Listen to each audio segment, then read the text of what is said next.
Welcome back to the Market Mindset, everybody.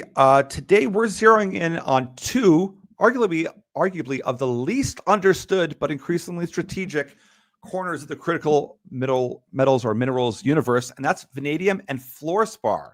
I know vanadium fairly well, and vanadium flow batteries, but fluorspar, this is new to me, so this is quite interesting, and I got to learn a lot doing a bit of research here. So why should you care? Well, vanadium is moving from just being a niche alloy metal, which we know a lot from rebar if you look into China and whatnot, but it is a backbone element in grid scale energy storage, and vanadium flow batteries are very interesting, to say the least, when we're looking down the pipeline for batteries that will help power the future here. So the market, as far as fluorspar, better known to geologists as fluorite, underpins everything from EV batteries, for the electrolytes, the semiconductors, to nuclear fuel chemistry and refrigerants. Both of these are dominated by China as well. So today we have our guest, John Lee, who is the executive chairman and interim CEO of CleanTech Vanadium Mining. And it's, once again, this is vanadium and fluorite. They added on this project. They've got the two projects, the Gibellini Vanadium project in Nevada, and they have the Campbell-Crotser Fluorspar project in Kentucky. Really looking forward to talking about both projects. But really, I mean, we'll let you take it the way you want. But I mean, the fluorite and the fluorspar itself is really fascinating. And this is going to be a lot of fun to highlight to people a niche market of a critical metal that the U.S. doesn't have a lot of. So John, welcome. Great to chat with you again. How's everything going? Yeah, Andrew, great to be back in your show. I think blink of an eye, it's been a couple of years. Yes. It was flying nickel, and of course, nickel being critical Right. for everything as well. Yes. It's great to have you back on to chat about another critical metal. Yes. Well, for your audience benefit, I've had over 25 years of experience in the junior mining space.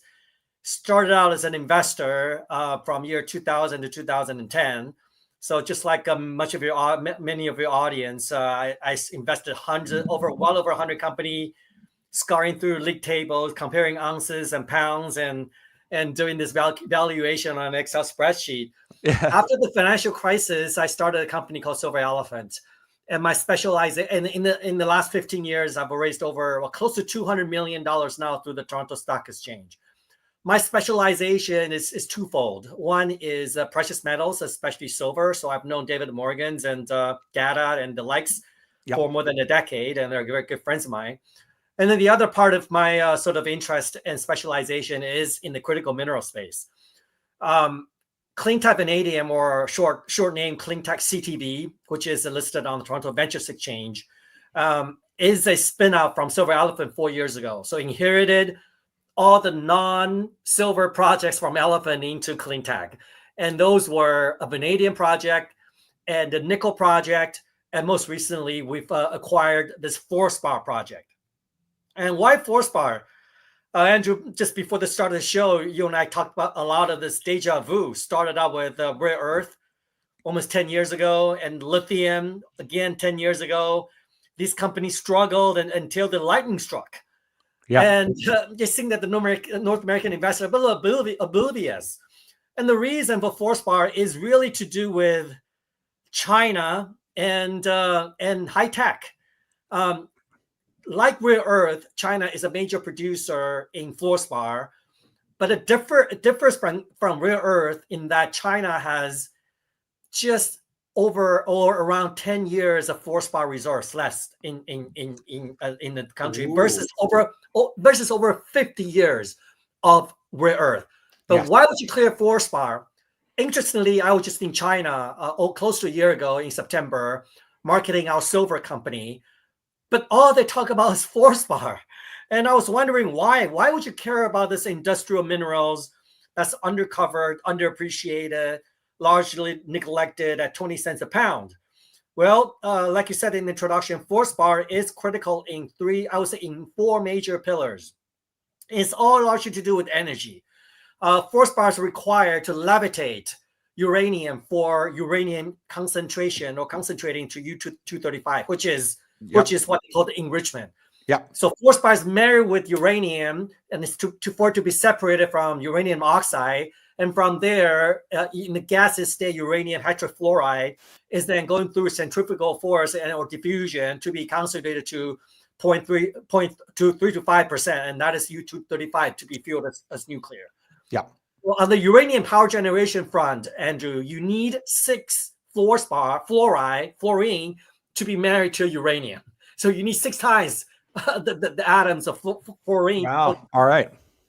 And then if you look at examine, and sometimes Donald Trump like to run before he walk.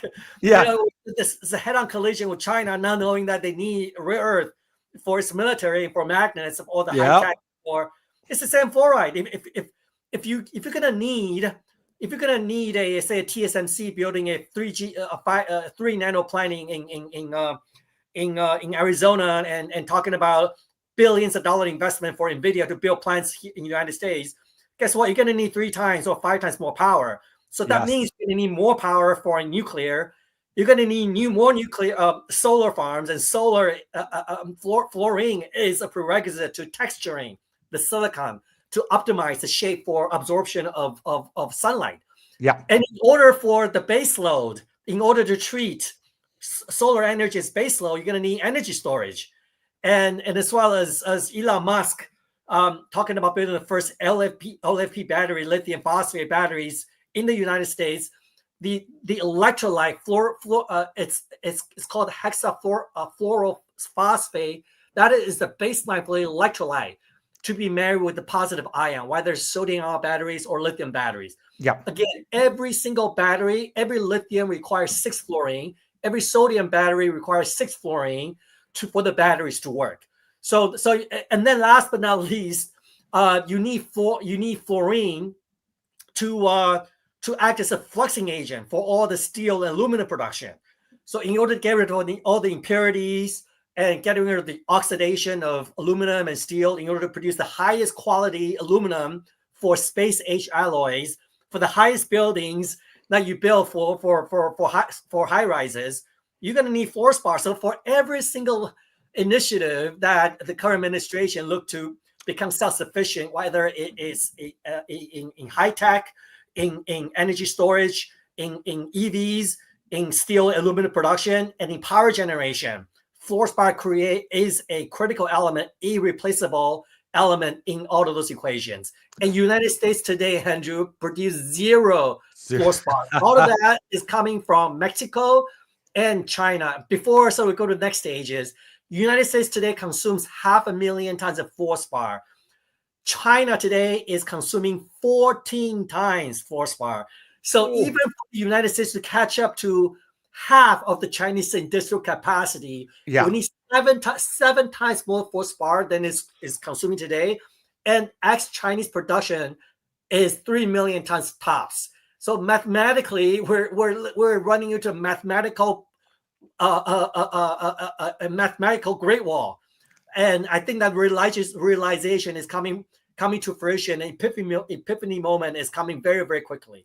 That's what I love about. Oh, sorry, I was going to say this is what I love about these niche markets is that when you look to see all these constituent elements that make the products that we need, and whether you're talking about data storage, you're talking about all these chips, you're talking about SpaceX, anything, or just steel is in the news a ton here in Canada and the States. You go, well, how do we make it?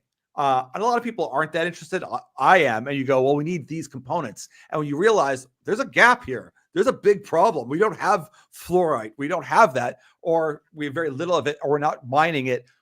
What are you going to do? Like, and you're already fighting with China. What are you going to go ask them for it? Like, one thing I just want to share with you, sort of going back to chemistry 101, of which we spend quite a bit of time, is if you look at the periodic table, right? Just about every element is needed, but yet United States produces not even a third of it. Yeah. And specifically on fluorine, it is the most toxic and corrosive element and one of the lightest elements. And this being underutilized until the start of the 20th century, year 2000. Because if it is so toxic and it's so corrosive, the substitute of which sulfuric acid and hydrofluoric acid was sufficient to do the job. Yeah. However, if you look at, say, the semiconductor industry, Remember 10 years ago, you had a Motorola phone and you take this selfie picture, that's like the lowest resolution, right? Yeah. And these semiconductors are building on 50 nano size. But now you go from 50 nano going down to like 3 nano. And these ASML machines and TSMC machines are, you're looking at dissecting molecules and wavering patterns on the molecular levels on like a nanometer. Yes. And guess what? Only Fluorspar can do the job in texturing and etching the wafers, the glasses. And the Fluorspar is doing the cleaner's job, kind of like Pulp Fiction.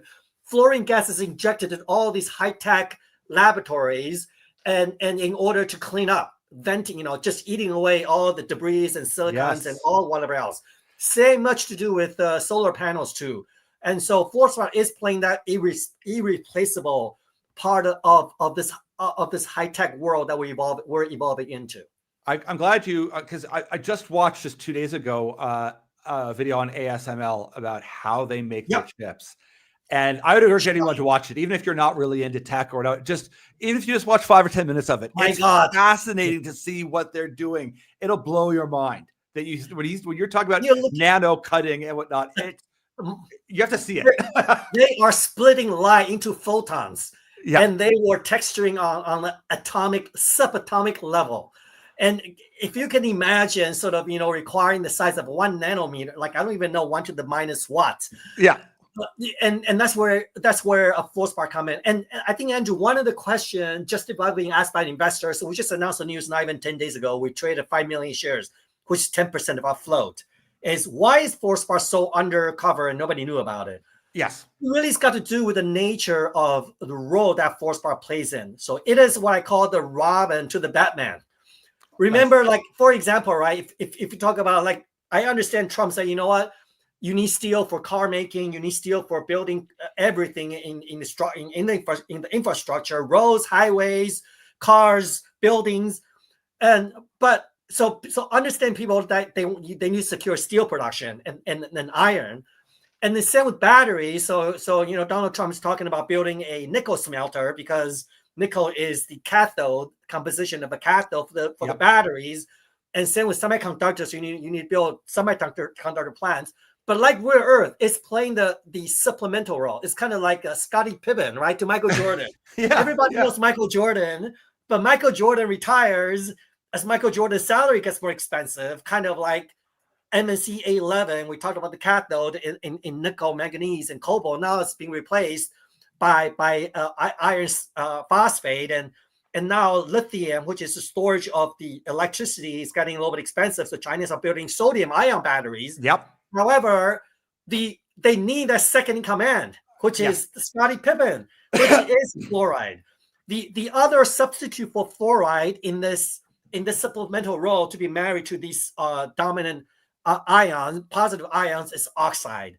But as you know, Andrew, the problem with oxygen ioning in electrolyte in all the different applications is that ion is oxygen oxidizes, and oxygen is not as lethal in that, so it'll wander around.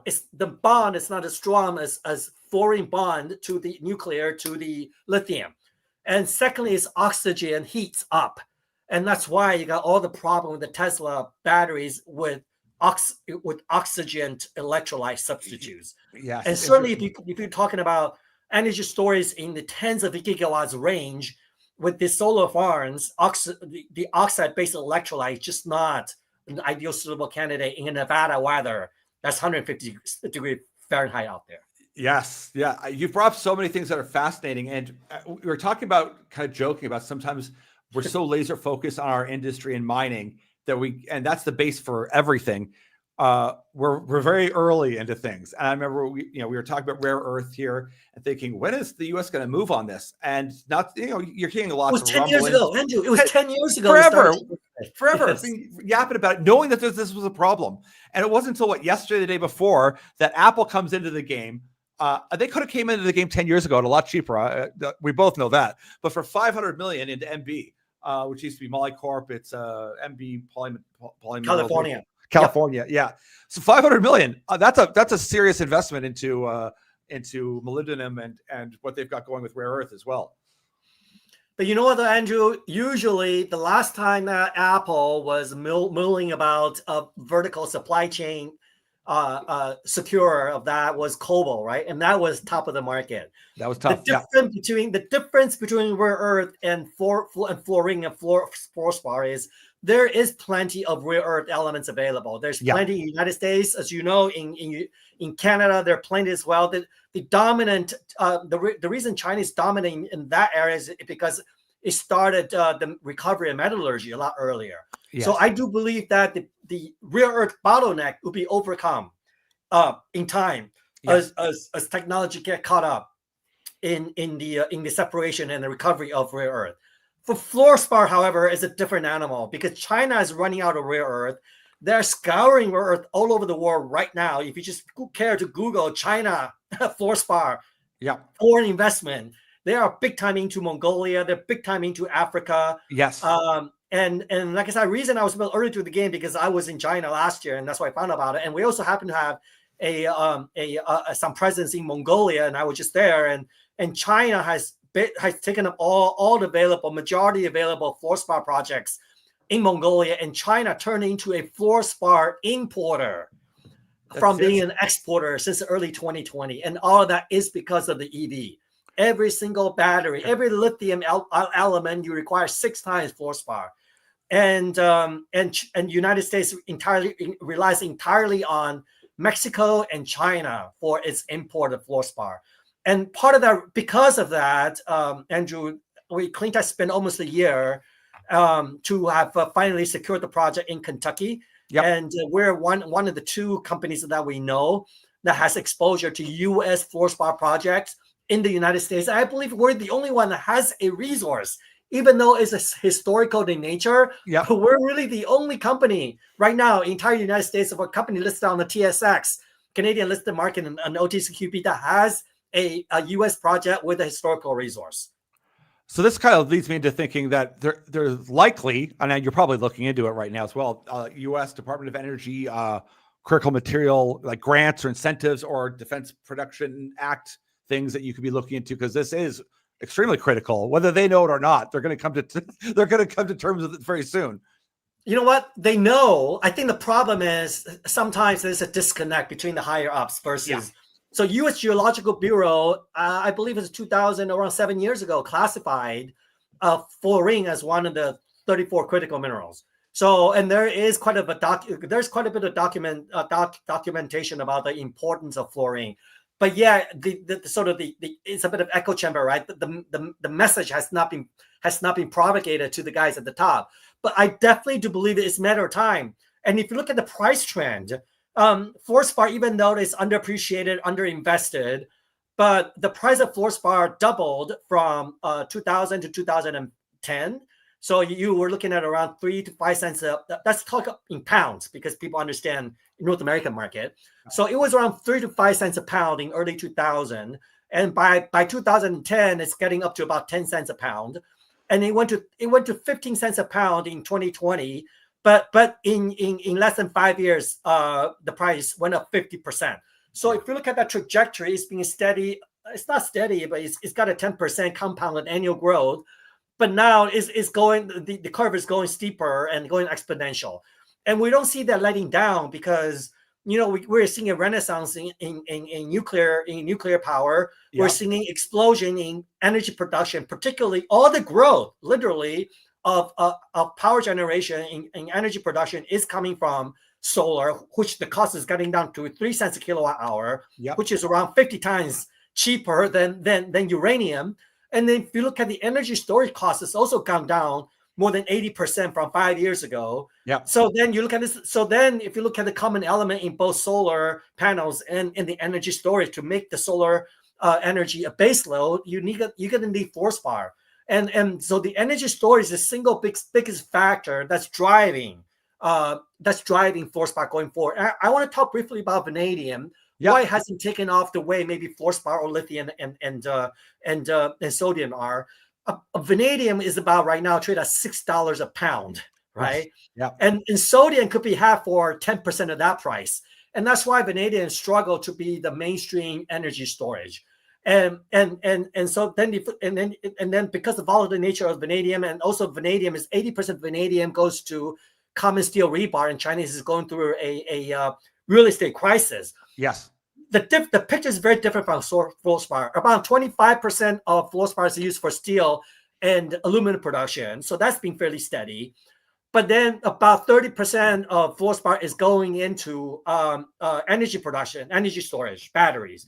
And then the other 30% is going into uranium, nuclear enrichment. So if you look at the composition of the fluorspar demand, over 60% is related to energy storage and energy production.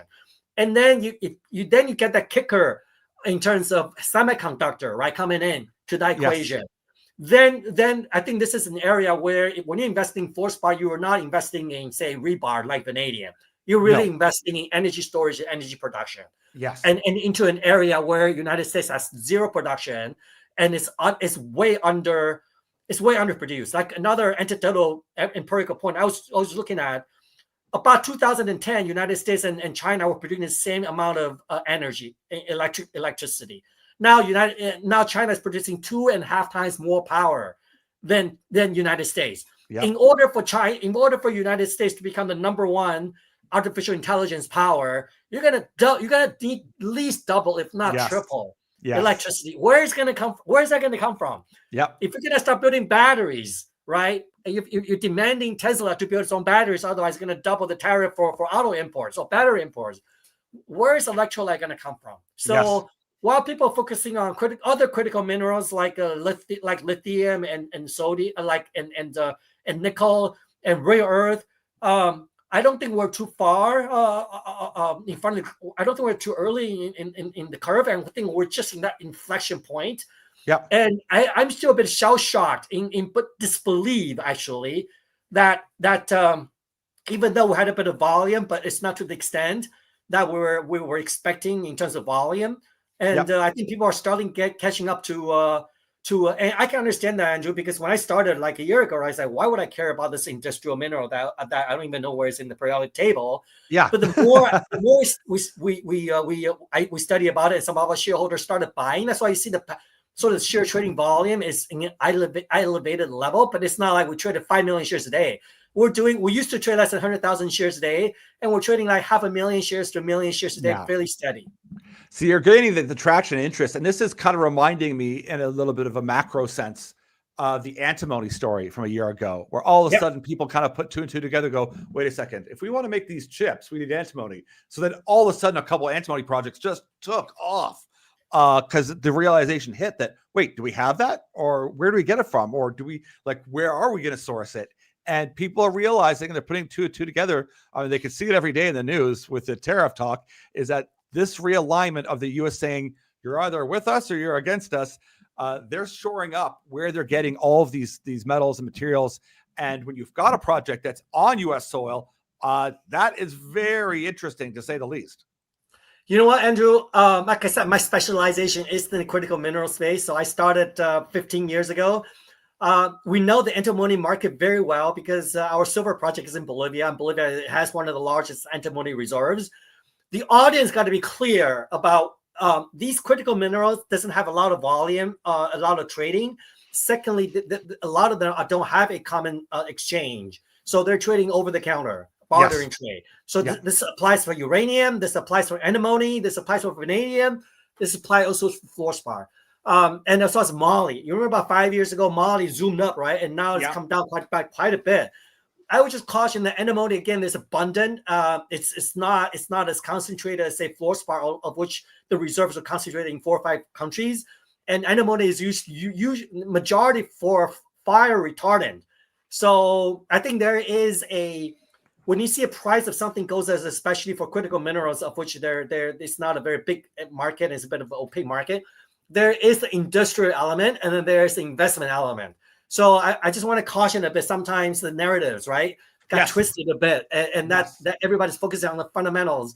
I am far more bullish of fluorspar than I am with antimony. It's a market I know very well. Very well. Yeah. I think you're less inclined. Another way to put it, I cannot call the top, but I think you're much less inclined to see the sort of knee jerk on fluorspar as you do maybe with moly or antimony in the days or years to come.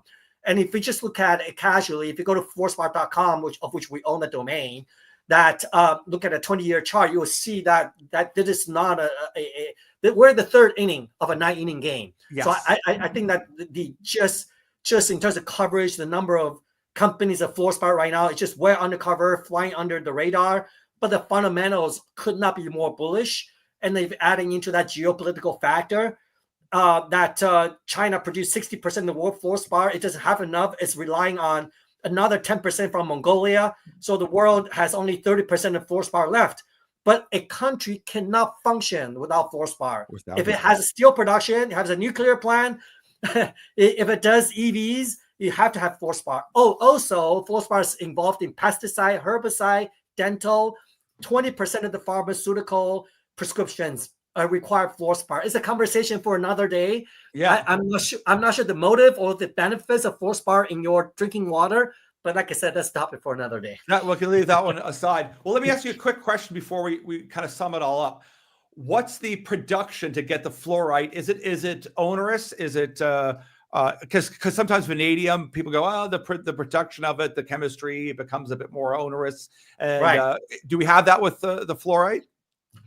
We are more bullish of fluoride because we've done our research. Fluoride is majority of the fluoride rests in 5 or 6 countries. China has a good reserve, about 50 million tons, about 10 years. South Africa has good reserve, and then Kenya, some countries in Africa has good reserve.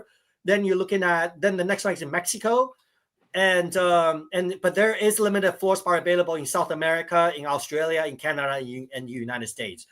Fluorspar occurs as a very structurally controlled mineralization in calcium fluoride. So it's not like you can stumble onto like a Grasberg, like in Indonesia, like you can do like a 50,000 ton per day and walk in the middle of something and discover a fluorspar porphyry.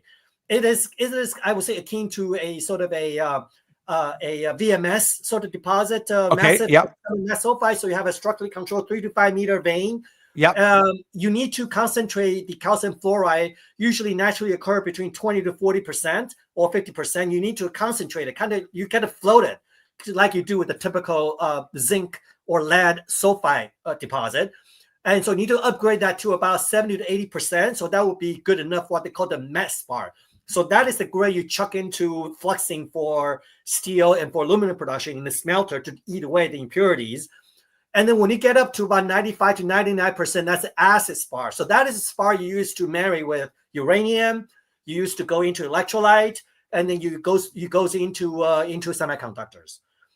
Overall, it's a fairly easy. It's a fairly standard flotation procedures. Okay. And the fluorspar, I think the key there is in terms of impurities, because in order to get acid spar, right, the pH has got to be right. And the other impurities, even it could be very small quantity, but they cannot interfere with the chemistries of a battery or somehow reacts with uranium in your plant. So, but overall, I would say fluorspar production is price inelastic because I mentioned to you, it's not like you got a big fluorspar project somewhere in the middle just waiting to be activated. Yes. And then, and as well as you know, like any project now in the United States or North America requires extended time for permitting. And lucky enough, the project that we acquired is in the most prospective Kentucky-Illinois belt, and it's a private land, which means there's very minimal federal permitting required. That's big. I was going to ask you that, like, because I don't know anything about Kentucky as far as mining. I would immediately go, oh, cool. So tell me a little bit about what Kentucky's like as far. I mean, you've got the permitting; it's private land, so that's great to know. Tell me a little bit more about Kentucky itself, how that will work. Right, the Kentucky-Illinois border, the area, about 300 square kilometer area, is the most prospective fluorspar belt in the entire United States, and there is production about up to 10 million tons till about the early 80s. So in that district, there are about 30 to 50 projects out there of various degrees of exploitation and exploration. Kentucky today, I am not aware of any base metal production, but there is an oil and gas production with shale production. So, and we're looking at the sort of a state permitting. I think they're all gravitated or tailored towards fracking, right, and towards oil and gas production, which is okay because we're looking into as an mechanized underground operation. The mineralization starts from surface, but it goes quite vertical towards the plunge quite vertically and extend to over a kilometer in strike.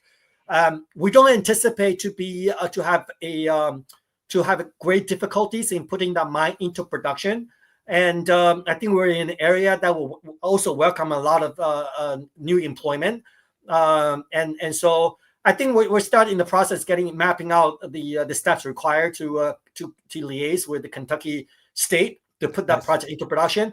But you're looking at very standard flotation that does not have extensive footprint on surface footprint, nor require extended sort of retrofitting in facilities and building some very high tech, high emission facility to it's all hydro flotation to get that fluorspar concentrated to commercial quality. That's good to know too. And to wrap up, I think it's humorous too, because if my understanding is right, you started off like in tech in Silicon Valley, didn't you? Okay, yes, so I did. In a weird way, you're going right back to the center again with all the critical metals and materials that you need in order to produce that stuff, which you very started at, which I think is kind of interesting. Did you ever think that you'd come full circle on this way? Oh my God. I've been at it for 25 years now. Never have I just picked up this investment and running a company as a hobby. I haven't made a lot of money to it. I'm a very good investor. I can call timing, like the macro picture, right? Yeah. But the struggle that we have, or I have as running a company, is that it's not like, okay, I caught the top of the market and now I want to make an exit. Like if you're running a mining company, yes, it's not that easy to call the top. So we got into silver in 2015, and shortly silver price more than double. We got into the vanadium market in 2017. Vanadium price went up 10 times. Yeah. We went to the nickel market in 2021, and not even 18 months later, nickel went up 10 times. And so we do have a track record, not necessarily in developing a mine because it's very capital and labor intensive. And also, contrarily speaking, industry requires the most capital and most patience to develop a project. Yes. It has a sort of an audience, right, that has the shortest fuse, especially in the junior mining space. So unfortunately, every time there's a down market, John Lee's company is the first one on the chopping block because the company has very strong fundamentals, but it's just that we don't have a track history of the BHPs and the Rio Tintos. Yes. Having said that, we have an incredible track record in spotting a trend just on that inflection point. And so we talked about vanadium, we talked about nickel, we talked about silver. We've had 3 presidents in the before where early investors were able to make multiple times of their money in very short order. And I think that this fluorspar is going to be a really home run. And in terms of structure, if I may just expand a bit, Andrew, on the company share structure, when Silver Elephant spun out the CleanTech Vanadium, Elephant subsidiary, our subsidiary insiders capped 50% of CleanTech's shares. Yes. So okay. we have an incredibly tight share structure. The nickel project, which we talked about in Manitoba, that we acquired, we had to sell the project to the First Nations. I mean, they got something like $300 million in grant from Trudeau's government, and it's just kind of like, hey, John, you're a microcap. Why would I need you for? So we have to kind of land up parting amicable ways. So we still got about just under $3 million in cash. We're not looking for financing. Our current market cap, CTV, is trading at 3 cents. And the $4 million market cap with $2 million cash. Our market cap when the IPO, when it came on your show, was $1.20, $100 million market cap. So now to recap, we are 80% cash with the valuation. We have a vanadium project that's fully permitted with the record of decision from Bureau of Land Management that we spent close to $30 million in Nevada. And we just acquired this project, which is the only fluorspar project listed on the Toronto or US exchange with a resource available in the most prospective belt in the United States, and with the guy that's running the show that understands the project very well and well connected to all the major investors and off-takers requiring fluorspar. I just bought about almost 2 million shares in the market. Andrew, I think this could be another 10 baggers, and I don't say that lightly because we've done that before. But this is such a strong fundamentals, and we don't have any shadow volume coming out of the woodworks, and we're not going to raise any money. And the insiders on average cost basis something around 30 to 7. We IPO at 70 cents. I took down like $500,000. Yeah, and the stock is trading at 3 cents.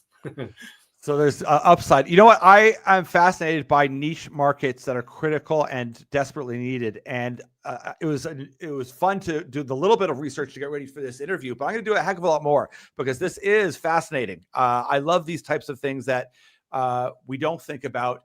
Even being in this space, and I hear it for the first time, I go, "Oh my goodness! Like, what's the supply demand? Oh my goodness!" And you see it sitting in the U.S. where they're gonna, once they realize they're gonna want it, and if they see that this could be produced reasonably fast as far as mining goes, there could be a real story building here very rapidly. And it's been fascinating, John, to have you teach us and walk us through what fluorite and this critical gas, well, it's a metal that becomes a gas. Yes, fluorine gas. Fluorspar, and it's fascinating. So thank you so much. I'm going to do a lot more homework on this because this is very interesting, and hopefully we'll have you back on to go. Yeah, two more things. Go ahead. 2 minutes is. Yeah, of course. Since we announced the news, that was on July 2nd, we can't really control the timing, so we traded around 7 million shares. Not a lot of money, but nonetheless, it's a fairly chunk of our float. An investor reached out to me, and he was an ex-Merrill Lynch derivative trader. And he studied fluorspar when he first bought his first Tesla 14 years ago. And he went up to Mongolia, which is one of the largest fluorspar reserve, top 5 in the world. And he bought like 10 projects fluorspar. Oh, wow. And he told me that, John, I'm so glad you came on. You are 14 years late, or I was 14 years early. And he said that, John, being early is like being wrong. And sometimes it is, yeah. You know what? In 9 months, he cashed out $15 million. Wow. For the first 14 years, it had no takers at all. Yeah. And now he backed $15 million, sold the majority of his portfolio. And now he's left with one last project in Mongolia, of which he's trying to negotiate and sell for $40 million. And he might come to the same conclusion. Now, if you look at the composition of a battery, all the expensive stuff, right, like exotics, like cobalt and nickel and manganese, all of them is being replaced. But the fluorspar was the common denominator, and that's why he got into it. And just to conclude is come to our homepage, CleanTech CTV. We are publishing some articles, and we are churning out some multimedia shorts, videos about how fluorspar plays a role in uranium, how fluorspar plays the role in batteries, and how fluorspar plays a role in semiconductors. So these are all sort of 60-second shorts that you can recycle through fairly quickly. And we also provided some background on our Campbell-Crotser project. And I also encourage you guys to, your audience, just Google mines available United States and fluorspar and fundamentals of fluorspar. I think there are some limited articles available. And also, feel free to reach out to me at jlee@cleantechctv.com. Perfect. Well, John, that was fascinating. Like I said, I'm going to do a bit of homework on this, and we love these niche markets. And I really appreciate you coming on, tell us all about it. Have a great rest of the day, and look forward to chatting with you again and following up on how things are going as this story develops.